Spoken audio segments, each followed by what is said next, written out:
it's Angie. This is day 12 of my 14-day challenge, going live every day. And just want to start. This is going to be a little bit different than what I usually talk about, but also related to how I usually talk.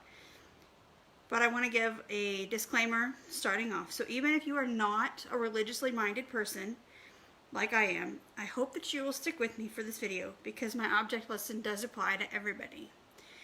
I've been teaching Esther in our Young Ladies Bible class, and my favorite thing about teaching is how much I learn in the process, especially with Bible class.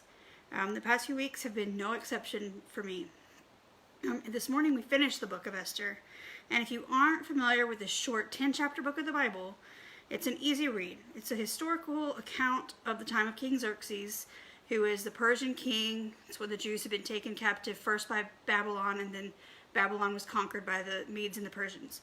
So that's the, setting of the story. And so many lessons can be drawn from this short book.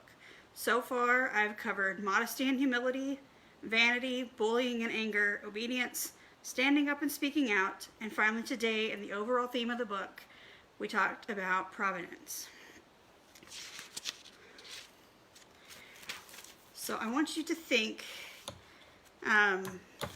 about your life as a puzzle. So whatever you may be going through right now is like one tiny piece of a puzzle. Just looking at this, you have no idea what's going to come from it. Okay? So that's just one small piece. You can't see how everything is going to fit together. Can you remember other times you felt that way? And then after that situation was over, you looked back and you could see how everything worked together and led you to where you are right now. As you put the pieces together, just with any other jigsaw puzzle, it's best to start with the edges.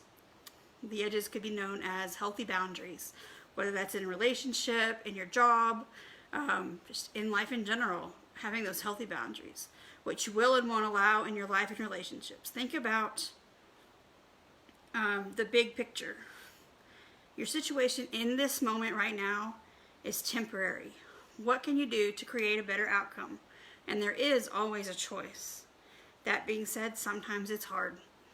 Sometimes that decision is really difficult. Changing your present situation may mean changing jobs, ending unhealthy relationships, or moving to a new place. It may even mean giving up your current lifestyle and rebuilding a completely new life. In which case, those pieces may not fit very well in the first place you try them. You may have to take apart the puzzle several times to make everything fit the right way.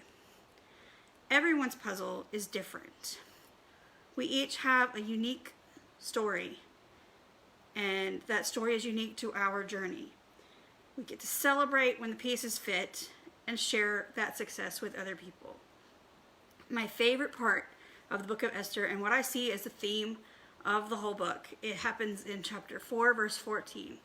And it's where Mordecai tells Esther, "For who knows that you have not come to your royal position for such a time as this?" So whatever you face, somebody else is watching. And how you act and react will have a ripple effect on all those around you. What will you do with your influence? So I found 8 ways to have a positive influence, have positive effects with your influence. So if you'd like those tips, shoot me a message, and I will see y'all again tomorrow. Thanks. Bye.